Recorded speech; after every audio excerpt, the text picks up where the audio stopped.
ప్రజలకి సభకు నమస్కారం. ఈరోజు ప్రతిష్టాత్మకంగా ప్రవేశపెట్టబడిన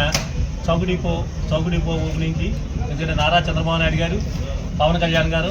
ఎన్డీఏ ప్రభుత్వం ద్వారా అందరి నిర్ణయం మేరకు, ప్రజల అభీష్టం మేరకు ఈరోజు అంతకుముందు ప్రవేశపెట్టిన వైఎస్ఆర్ ప్రభుత్వం ఇంటింటికి బ్యానర్తో ప్రవేశపెట్టి చేయటం వల్ల దానివల్ల ప్రజలు 50% తీసుకోగలుగుతున్నారు. దానివల్ల చాలా ఇబ్బంది పడిపోతున్నారు. సమయానుకూలంగా వచ్చి సెంటర్లో ఒక 5 నిమిషాలు నిలబడి వచ్చిన వాళ్ళకి ఇవ్వటం, మిగతా వాళ్ళకి మానేయటం, అలాగే 50% సరుకు మిగిలిపోయింది దాన్ని ఏమో మళ్ళీ పక్కదారి పట్టించడం, వీళ్ళంతా సస్పెండ్ అవ్వటం, ఇలాంటి కార్యక్రమాలు చేయటం. దూరంగా ఉన్న 60 సంవత్సరాల ముసలివారు అనగా, డబ్బు లేని వాళ్ళు అనగా, ఊళ్ళో సమయానికి పనికి వెళ్ళిపోయిన వాళ్ళు అనగా, ఆ టయానికి లేక సక్రమంగా ఈ నిత్యావసర వస్తువులు సక్రమంగా లేని పద్ధతిలో ప్రజాభీష్టం మేరకు మన తెలుగుదేశం ప్రభుత్వం ప్రజాభీష్టం మేరకు ఈరోజు అందరూ కలిసి నిర్ణయం చేసి పాత డీలర్ వ్యవస్థ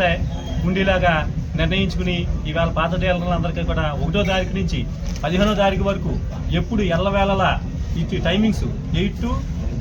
12 పనికి వెళ్ళే సమయంలో, మళ్ళీ 4 to 7 గంటల సమయంలో మీ ప్రజలందరూ వచ్చి ఆ సక్రమైన రీతిలో ఈ సరుకంతా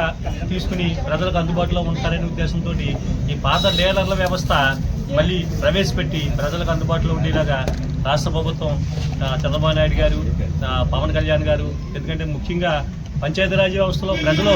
సామాన్యమైన ప్రజలు గ్రామీణ ప్రాంతాల్లో ఉంటారు. ఆ విధంగా పవన్ కళ్యాణ్ గారు ఆ గ్రామీణ వ్యవస్థ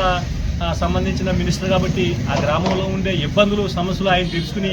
ఆ పార్టీకి, తెలుగుదేశం పార్టీకి ఆయన నివేదిక సమర్పించిన మీదట చంద్రబాబు నాయుడు గారు, నారా లోకేష్ గారు,